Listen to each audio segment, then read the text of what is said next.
Oke, Assalamualaikum warahmatullahi wabarakatuh. Jumpa lagi bersama dengan channel ini. Dan bagi kalian yang merupakan anggota dari kelas saya, silahkan kalian isi dulu presensi di aplikasi e-learning. Bagi kalian yang mungkin menyaksikan video ini dan kebetulan masih belum menjadi subscriber dari channel ini, silahkan subscribe channel ini supaya kalian nanti bisa mendapatkan update terbaru video-video yang kami upload di channel ini. Kita hari ini akan membahas tentang perkembangan sosio-emosional dan moral. Ini merupakan kelanjutan dari diskusi sebelumnya, yang mana kita sudah membahas tentang apa itu perkembangan, bedanya sama pertumbuhan itu apa, lalu kemudian perkembangan motorik, terus kemudian ada perkembangan kognitif yang dipengaruhi oleh perkembangan syaraf, dan seterusnya, dan teori-teori yang meliputi tentang itu semua. Nah, melanjutkan itu semua, di antara aspek perkembangan yang penting untuk dibahas utamanya yang berkaitan dengan psikologi anak dan psikologi sekolah, itu adalah perkembangan sosio-emosional dan perkembangan moral. Seperti apa? Ikuti terus channel ini, jangan di skip. Oke, kita bahas terlebih dahulu perkembangan sosio-emosional.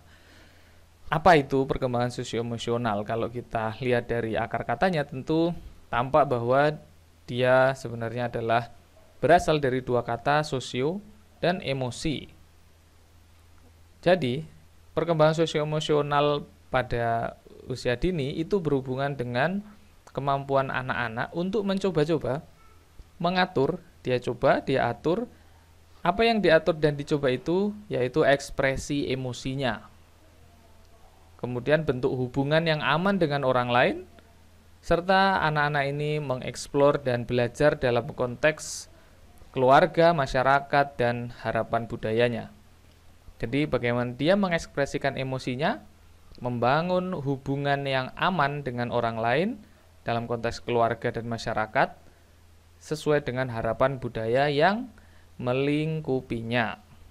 Oke, kenapa emosi berkaitan dengan sosio dan kenapa perkembangan sosial itu dikaitkan dengan emosional? Jawabannya adalah karena ketika seseorang itu berinteraksi dengan orang lain, di sanalah emosi itu biasanya terlibat dalam interaksi tersebut. Dan bagaimana kualitas atau bentuk interaksinya itu bisa tergambar dari emosi yang melingkupi interaksi tersebut. Ada interaksi yang dinamakan dengan bermusuhan. Nah, itu berarti ada emosi marah di sana, ada emosi dendam, ada emosi yang semuanya berkaitan dengan emosi negatif yang membuat interaksi keduanya kemudian dimaknai sebagai bermusuhan. Ada juga interaksi tolong menolong. Di dalamnya tentu ada emosi positif seperti misalnya empati. Ya, empati itu emosi bukan ya? Bukan. Emosi bahagia, senang membantu maksudnya. Terus kemudian mungkin ada sedihnya, mungkin ada kasihannya. Nah, itu. Jadi selalu melibatkan emosi ketika seseorang itu berinteraksi dengan orang lain. Dan emosi sendiri pengertiannya apa? Emosi pengertiannya adalah perasaan yang muncul ketika individu bertemu dengan sesuatu atau bertemu dengan orang atau berada pada situasi tertentu. Itu pengertian dari emosi. Emosi adalah perasaan. Begitu. Nah, yang berkait dengan kehidupan sosial manusia tentu bagaimana manusia itu mengekspresikan emosinya. Oke, tapi sebelum kita masuk ke sana, kita bahas dulu sebuah teori yang sangat terkenal sekali diungkapkan oleh Erik Hamburger Erikson tentang psikososial. Aspek psikologis yang ada pada diri manusia selama rentang kehidupannya yang berkaitan dengan kehidupan sosialnya. Jadi Erikson ini mengungkapkan teori tentang perkembangan psikososial dari individu manusia. Dia membagi rentang kehidupan manusia itu dalam beberapa fase. Dan setiap fase menurut Erikson, manusia akan menemui tantangan-tantangan dalam kehidupan psikososialnya. Misalnya, semoga kalian bisa melihat tabel ini ya. Jadi di tabel yang nomor 1 itu, bayi usia 0 sampai dengan 1 tahun. Konflik atau krisis psikososial yang dihadapi bayi menurut Erikson adalah antara percaya atau tidak percaya. Ada konflik, anak ini akan terbentuk kepercayaan atau tidak percaya pada dunia yang baru dia temui karena sebelumnya dia berada di rahim ibunya ya. Itu ketika anak usia 0 sampai 1 tahun. Dia akan tumbuh rasa kepercayaannya apabila ketika dia menangis, kemudian orang tuanya segera datang untuk memenuhi kebutuhannya. Seperti itu. Dia akan tidak percaya apabila ketika dia menangis, dia membutuhkan sesuatu, orang-orang signifikan di sekitarnya itu tidak segera datang untuk membantu memenuhi kebutuhannya dia. Nah, aspek psikososialnya adalah oral sensori. Pada tahap ini tentu anak masih minum ASI langsung dari ibunya. Dia punya hubungan khusus apa? Hubungan khusus tentu dengan ibunya. Jadi ibu sangat berperan penting dalam perkembangan psikososial anak di tahap pertama ini. Kemudian perangkat psikososialnya itu mengambil, kemudian memberikan. Tujuan psikososialnya adalah harapan dan kepercayaan. Dia berharap ada yang menolong dia karena ya kita tahu bayi tidak bisa memenuhi kebutuhannya sendiri. Dia lapar, haus, semuanya ditandai dengan tangisan. Dia buang air begitu, dia nangis, semuanya nangis, lapar nangis, apa nangis. Nah, itu yang kemudian membuat ibu dalam hal ini yang memainkan peran sebagai pembentuk apakah anak ini terbentuk kepercayaannya atau kemudian dia tidak percaya. Nah, apabila pada tahap pertama ini kemudian anak itu tidak bisa melampaui tahap tersebut dengan baik, dalam arti yang berkembang adalah ketidakpercayaan, apa yang kemudian akan berpengaruh pada kehidupannya di masa datang? Yaitu dia akan mudah menjadi orang yang curiga. Nah, mungkin bahkan ada distorsi indrawi dan tumbuh menjadi orang yang penakut.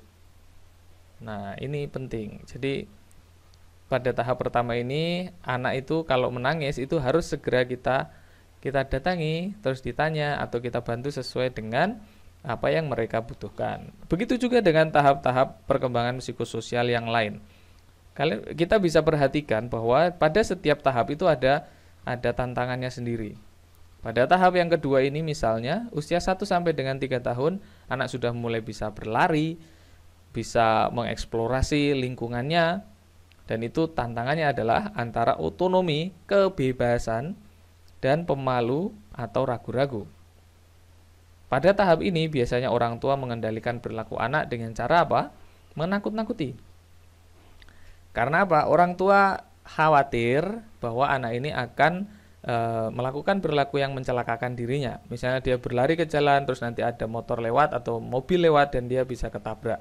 Nah, untuk mengantisipasi hal itu, tentu orang tua harus mengawasi dari jarak dekat. Tapi masalahnya itu akan sangat melelahkan, apalagi apabila orang tuanya itu mengawasi anak sambil melakukan aktivitas lain, misalnya bekerja. Oleh karena itu seringkali orang tua memberikan beberapa treatment kepada anak supaya anaknya ini anteng. Padahal namanya anak-anak, tahapnya mereka itu untuk melakukan eksplorasi.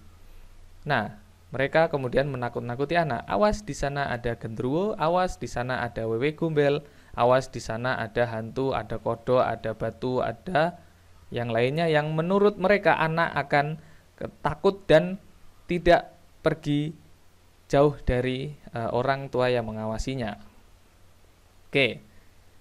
Bebas versus pemalu atau ragu-ragu. Sehingga kalau ditakut-takuti seperti itu, biasanya apa yang terjadi? Kita jadi ragu kan, jangan pergi ke sana. Kemarin ada orang kecelakaan lewat sana. Wah, akhirnya kita ragu-ragu padahal sebelumnya tidak pernah punya pemikiran bahwa melewati tempat itu akan menimbulkan efek kecelakaan dan efek buruk lainnya. Oke. Nah, hubungan khususnya apa? Orang tua. Jadi sudah lebih lebar, tidak hanya ibu tapi juga orang tua. Aspek psikososialnya adalah anal muskular. Kenapa anal muskular? Karena pada tahap ini anak itu sudah mulai harus mengendalikan bagaimana dia buang air, begitu kira-kira. Kemudian perangkat psikososialnya adalah menguasai, kemudian melepaskannya. Tujuan psikososialnya adalah kehendak. Jadi eksplorasi yang dilakukan anak usia 1-3 tahun itu adalah karena dia punya kehendak, keinginan. Tapi di samping itu dia juga ketergantungan. Tetap ada ketergantungan terhadap orang tuanya. Nah, akibat psikososialnya apabila pada tahap ini yang terbentuk adalah rasa malu dan ragu-ragu, maka kemudian anak bisa tumbuh menjadi orang yang tergantung pada orang lain. Kurangnya self esteem, merasa kurang harga diri begitu, mudah malu dan ragu-ragu dalam memutuskan. Jadi kalau mungkin kalian ada yang mendengarkan video ini, penjelasan ini, kemudian kalian merasa bahwa diri kalian itu ternyata gampang sekali ragu-ragu, coba ingat-ingat. Dulu orang tua kalian atau orang-orang signifikan di sekitar kalian ketika kalian usia 1-3 tahun, itu cara apa yang mereka lakukan untuk mengendalikan hasrat kalian bereksplorasi di usia itu. Gitu. Kemudian ini selanjutnya di tahap ketiga,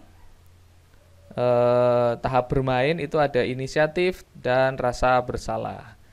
Inisiatif. Kita pada tahap ini usia 3 sampai dengan 6 tahun biasanya sudah mulai muncul ide-ide untuk melakukan permainan tertentu. Tapi kalau misalnya ide tersebut ternyata berakibat buruk, maka muncul rasa bersalah. Nah, hubungan khususnya sudah lebih lebar lagi, tidak hanya orang tua tapi juga keluarga. Pergi keluar bermain, sudah mulai ada relasi dengan orang lain di tahap 3-6 tahun ini. Secara formal biasanya anak sudah masuk ke preschool atau PAUD, TK ya. Oke, akibat dari tahap yang tidak dilalui dengan sempurna, maka anak bisa tumbuh menjadi orang yang berdiam diri, jadi pendiam begitu, tidak peduli pada lingkungan, takut ambil resiko. Nah, itu terbentuknya di usia 3-6 tahun ini. Gitu, gampang ditakut-takuti juga bisa bikin anak tumbuh menjadi orang yang pendiam, tidak peduli sama lingkungan, takut mengambil risiko. Kemudian pada tahap SD usia 6 sampai dengan 12 tahun. Ini konflik psikososial yang ditemui adalah berkarya atau inferior. Berkarya itu berarti kita jadi orang yang produktif, yang dihargai atas karya-karya kita, versus inferior, merasa rendah diri. Nah, hubungan khususnya sudah jauh lebih lebar dari keluarga, tapi dia sudah mulai ke tetangga, teman, dan tentu saja sekolah. Nah, perangkat psikososialnya, kalau yang sebelumnya itu pergi bermain dan keluar, yang sekarang itu sudah mulai menyelesaikan sesuatu. Ada proyek-proyek yang harus diselesaikan. Kemudian ada juga kerjasama, dituntut untuk dalam menyelesaikan proyek-proyek tersebut, anak dituntut untuk bekerja sama. Misalnya apa? Misalnya tugas-tugas sekolah yang menuntut kerja kelompok. Gitu.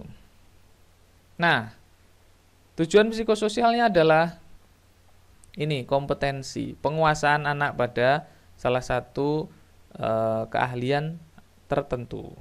Nah, akibat psikososialnya apabila pada tahap ini anak itu gagal dalam berkarya, kemudian dia akan menjadi rendah diri, keahliannya sempit, dan tumbuh menjadi orang yang lamban. Oke. Seperti itu teori dari Erikson. Sebenarnya ada fase-fase selanjutnya dibandingkan dengan yang ada di tabel ini. Ini hanya contoh penjelasan saja, nanti tahap-tahap atau fase-fase perkembangan psikososialnya yang lain yang diungkapkan Erikson bisa kalian cari sendiri di internet. Tapi penjelasannya seperti itu.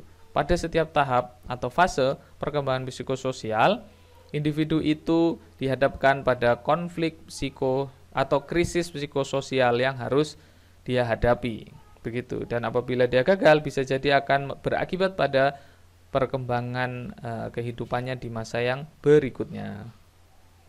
Kemudian, setelah kita bahas tentang aspek psikososial, kita sekarang akan bahas tentang emosi yang matang. Sebenarnya tujuan dari perkembangan emosi itu adalah menjadi pribadi dengan emosi yang matang. Pertanyaannya, emosi yang matang itu seperti apa? Nah, kematangan emosi itu adalah sebuah kondisi di mana individu itu mampu mengendalikan emosinya ketika dia berhadapan pada situasi yang membuat dia harus atau membuat dia terpancing emosinya, sehingga individu mampu memberikan reaksi emosional yang stabil, tenang, tidak mudah berubah dari emosi yang satu ke emosi yang lain, tidak terombang-ambing emosinya, dan tidak mudah meledakkan emosi dalam bentuk perilaku yang tidak adaptif. Kita tahu bahwa banyak sekali dari kita yang ketika terpancing emosi itu kemudian meledakkan emosi dalam bentuk perilaku yang tidak adaptif. Perilaku yang tidak adaptif itu seperti apa? Misalnya marah-marah, misalnya menampakkan kesedihan yang begitu rupa, begitu. Itu perilaku yang tidak adaptif. Bahkan mungkin merusak. Nah, itu perilaku tidak adaptif. Oke, ini adalah aspek-aspek kematangan sosio-emosional. Sudah digabung ya, emosi dan sosial digabung menjadi kematangan sosio-emosional. Yang pertama, bersikap realistik. Realistik itu sesuai dengan apa yang dihadapi sekarang. Kenyataannya seperti apa. Kemudian yang kedua, menerima diri sendiri dan orang lain seperti apa adanya. Seperti apa adanya itu berarti lawannya adalah harapan dalam pikiran. Jadi kita berhadapan dengan orang lain, ya sudah, orangnya seperti itu, begitu. Ketika kita memaksakan pikiran dan harapan kita kepada dia, maka nanti pola relasinya akan tidak sehat. Kemudian, mempunyai spontanitas, bertingkah laku wajar, mudah menyesuaikan dengan keadaan yang berlangsung. Berlangsung maksudnya dia misalnya datang ke suatu tempat, terus kemudian ada sebuah situasi di tempat yang baru dia datangi tersebut, dia bisa langsung menyesuaikan diri dengan keadaan itu. Tingkahnya wajar dan spontan saja. Spontan itu bukan uhui begitu ya, bukan. Spontan itu ya asli begitu ya. Biasa, seperti biasanya, tidak dibuat-buat. Kemudian mampu menyelesaikan pekerjaan tanpa tergantung pada orang lain. Jadi dia fokus pada apa yang harus dia kerjakan. Dia kerjakan, ya kerjakan. Perkara teman kelompoknya itu misalnya masih bermalas-malas, itu tidak mempengaruhi kinerjanya dia. Dia fokus pada apa yang harus dia kerjakan.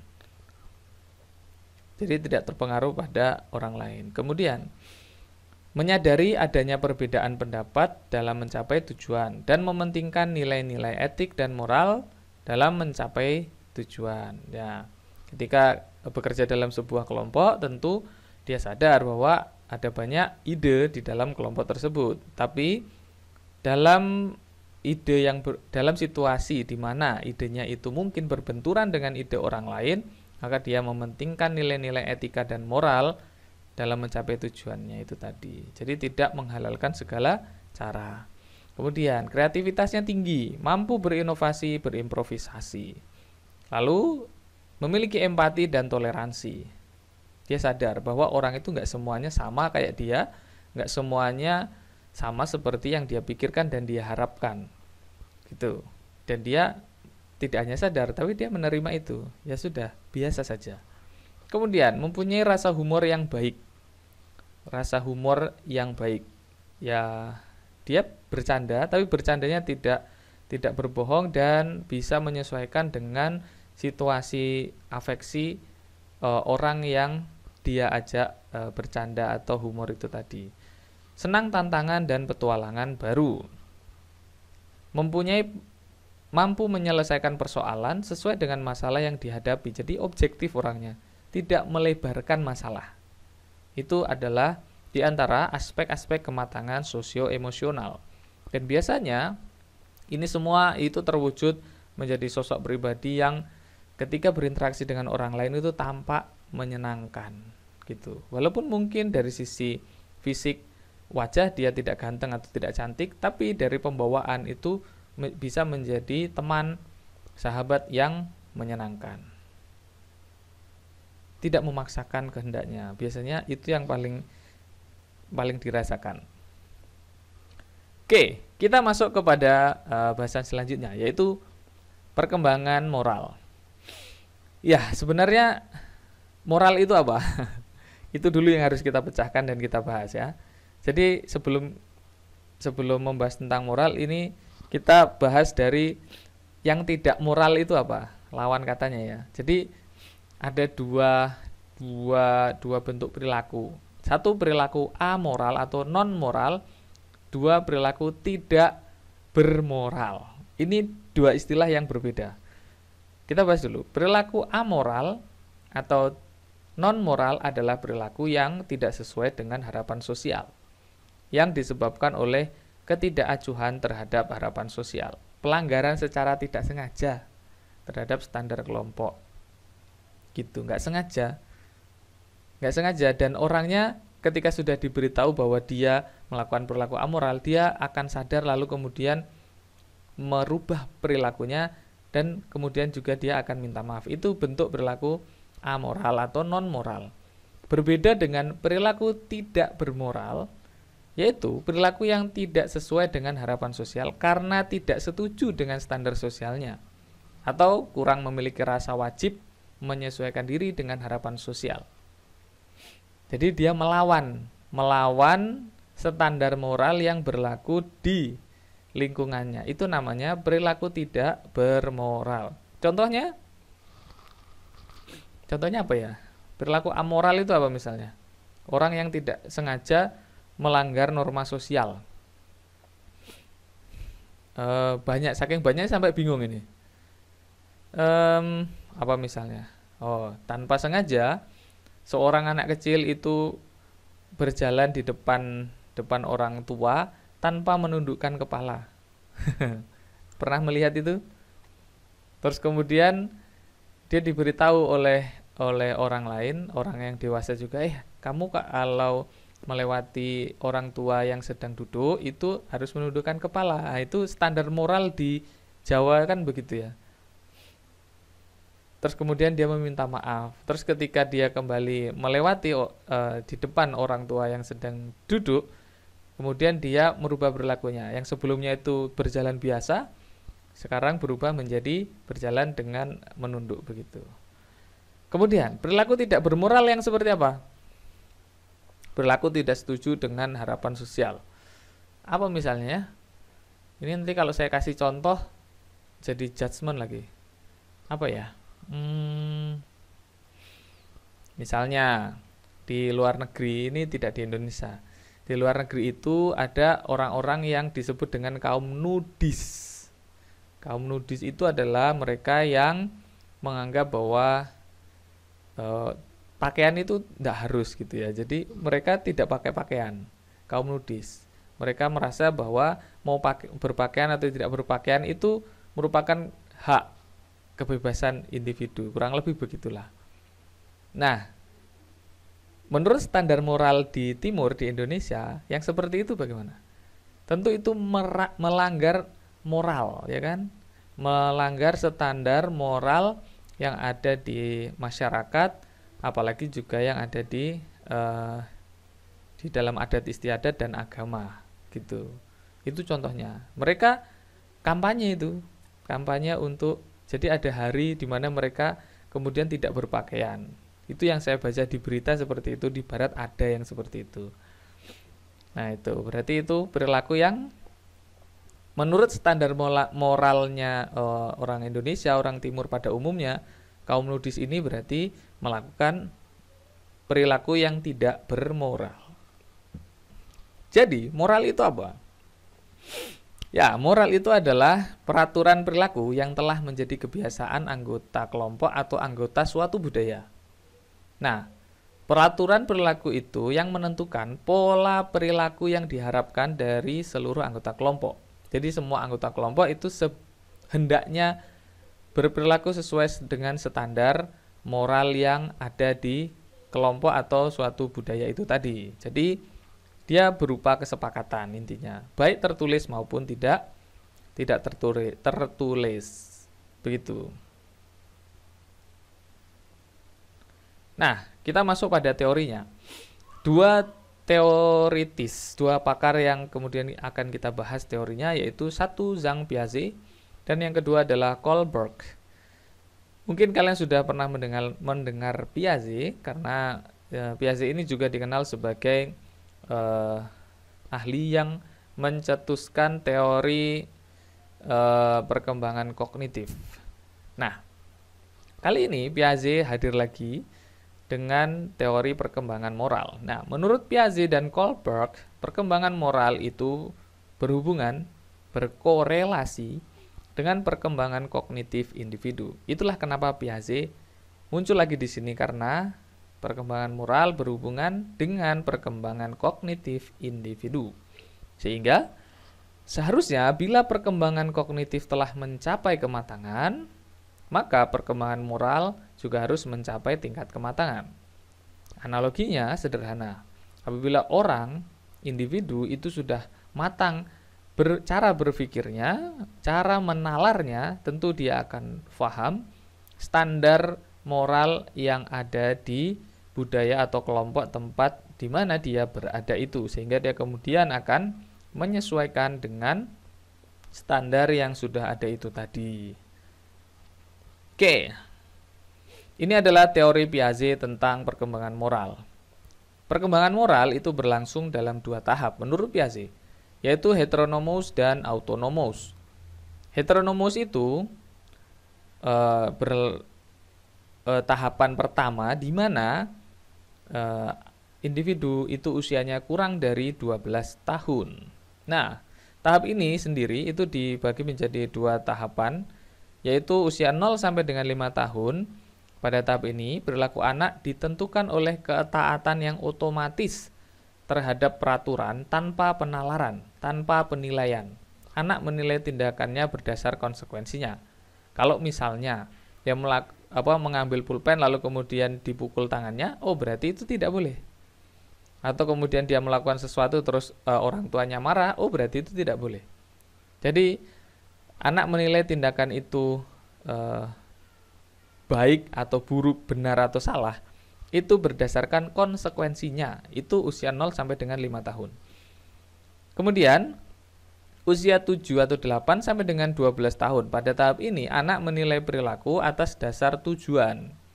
Konsep tentang benar atau salah mulai dia modifikasi menjadi lebih fleksibel, lebih luas, dan konsep tentang keadilan juga mulai berubah karena pada tahap ini anak itu sudah masuk pada tahap perkembangan operasional konkret. Berarti dia sudah paham tentang tujuan dari perilaku itu tadi. Next. Tahap yang kedua adalah autonomous. Moralitas dengan analisis. Anak berusia 12 tahun ke atas. Secara kognitif, menurut teori Piaget, pada usia ini anak sudah masuk pada tahap operasional formal, di mana anak sudah memiliki kemampuan berpikir abstrak sebagaimana orang-orang dewasa. Nah, pada tahap ini secara moral anak mampu mempertimbangkan segala cara untuk memecahkan masalah. Anak bernalar atas dasar hipotesis dan dalil, melihat masalah dari berbagai sudut pandang. Gitu. Oke. Saya akan memberi contoh. Ada seorang anak usia di bawah 12 tahun, berarti dia masih heteronomous ya. Heteronomous tahapannya ya. eh dia melihat kakaknya pulang dari bermain, lalu tiba-tiba eh tanpa sengaja kakaknya itu memecahkan gelas yang jumlahnya 12 gelas yang ada di meja makan. Nah, melihat hal itu, ibunya tiba-tiba mengambil satu gelas, marah, lalu kemudian membanting gelas itu. Bukan ibunya, tapi kakaknya yang satunya lagi. Dia punya dua kakak ya, A dan B. Si A datang tanpa sengaja memecahkan 10 gelas milik kakaknya yang B. Kakaknya yang B marah melihat itu, lalu kemudian diambil piring, satu piring, lalu kemudian piring itu dibanting, pecah juga. Oke, dari sisi sudut pandang anak, usia 12 tahun ke bawah tadi itu, ya katakanlah 5 tahun atau 6 tahun lah, 5 tahun. Dia ditanya, mana yang lebih jahat? Perilaku kakaknya yang memecahkan 12 gelas tanpa sengaja atau perilaku kakaknya yang kedua yang memecahkan satu gelas dengan sengaja? Jawabannya kira-kira apa? Dia akan menjawab, yang lebih jahat adalah yang kakaknya yang baru pulang tadi, yang tidak sengaja 12 gelas dipecahkan. Kenapa? Karena jumlah gelasnya lebih banyak. Iya kan? Iya. Mungkin kalian tidak setuju. Jelas, karena kalian sudah mahasiswa dan sudah bukan tahapan heteronomos. Pada anak heteronomos itu memandang standar moralnya seperti itu. Berbeda dengan yang anak autonomos seperti kita tahu yang lebih jahat sebenarnya yang siapa? Tentu yang lebih jahat adalah kakak yang kedua, karena dia marah mengekspresikan emosinya dengan membanting gelas. Bukan jumlah gelasnya ya, bukan piring ya tadi, bukan cuman piringnya yang jumlahnya cuma satu yang kita lihat, tapi niat buruk atau emosi marah yang diekspresikan itu tadi yang kemudian membuat kita menafsirkan perilaku itu sebagai perilaku yang lebih jahat, lebih buruk begitu ya. Sedangkan kakaknya yang baru pulang tadi itu kan tidak sengaja. Mau satu rumah dirobohkan kalau dia tidak sengaja dan bukan karena atas niat jahatnya, tentu itu kita tidak bisa hukumi sebagai perilaku yang buruk. Begitu. Oke, kita masuk pada teori yang kedua, yaitu teori Kohlberg. Sebenarnya, Kohlberg ini mengungkapkan teori perkembangan moralnya itu berdasar teori Piaget, yaitu dengan pendekatan organismik melalui tahapan perkembangan yang memiliki urutan pasti dan berlaku secara universal. Nah, selain itu, Kohlberg juga menyelidiki struktur proses berpikir yang mendasari perilaku moral atau moral behavior. Nah, ini adalah tahapan perkembangan moral dari Kohlberg. Dia mengungkapkan bahwa tahapan perkembangan moral itu terdiri dari 3 tingkat: prakonvensional, konvensional, dan postkonvensional. Di mana pada masing-masing tingkat itu terdapat 2 tahap. Kita akan bahas satu-satu. Pertama, pada tingkat prakonvensional atau moralitas prakonvensional, perilaku anak tunduk pada kendali eksternal seperti tahap heteronomos tadi. Nah, pada tahap ini itu dibagi menjadi 2 tahap. 1, orientasi pada kepatuhan dan hukuman. Anak melakukan sesuatu agar memperoleh hadiah dan terhindar dari hukuman. Tahap keduanya, relativistic hedonism. Anak tidak lagi secara mutlak tergantung aturan yang ada. Mereka mulai menyadari bahwa setiap kejadian bersifat relatif dan anak lebih berorientasi pada prinsip kesenangan menurut Mason DKK. Orientasi moral anak masih bersifat individualistis, egosentris, dan konkret. Itu tahap kedua dari prakonvensional. Oke, sekarang tingkat konvensional, moralitas konvensional. Fokusnya itu terletak pada kebutuhan sosial atau konformitas. Ini adalah tahap di mana anak sudah mulai berinteraksi dengan teman sebayanya dan orang lain di luar dari keluarganya.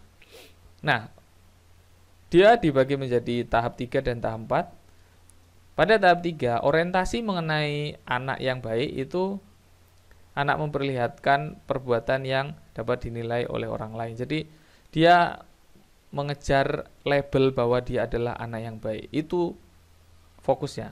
Kemudian pada tahap keempat, anak mulai mempertahankan norma-norma sosial dan otoritas, menyadari kewajiban untuk melaksanakan norma yang ada dan mempertahankan pentingnya keberadaan norma itu.